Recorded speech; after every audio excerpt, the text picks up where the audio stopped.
নমস্কার, কেমন আছেন সবাই? প্রীতিয়ান রায় লাইফস্টাইলের আরেকটি ভ্লগে আপনাদের স্বাগত জানাই।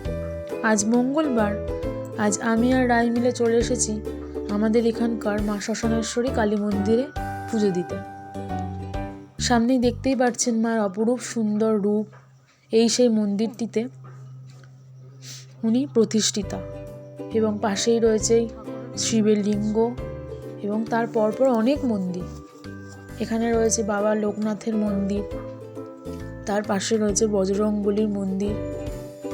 আমরা এখানকার মন্দিরটি শ্মশানেশ্বরী কালী মন্দির বলেই জানি এবং দুর্গাপুজোর পরে যে কালী পুজোটি হয় এখানে খুব ধুমধাম করেই আর কি মন্দিরটিতে পালিত হয়। সেখানে অনেক মানুষকে খাওয়ানো হয় এবং তাদেরকে কোনো দান দেওয়া হয়, বিভিন্ন সামাজিক অনুষ্ঠানে এরা কাজ করে থাকে।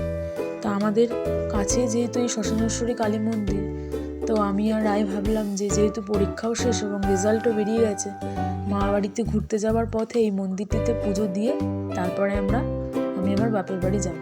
তাই চলেই এলাম, আজ আপনাদের সাথেও নিয়ে এলাম। এই সেই দেখতে পাচ্ছেন আমাদের পাশে গঙ্গা নদী, আর এই পাশেই হচ্ছে আমাদের শ্মশান। তাই হোক, তবে ভিডিওটা এই পর্যন্তই। কেমন হয়েছে জানাবেন, এভাবেই পাশে থাকবেন, ভালো থাকবেন, সুস্থ থাকবেন।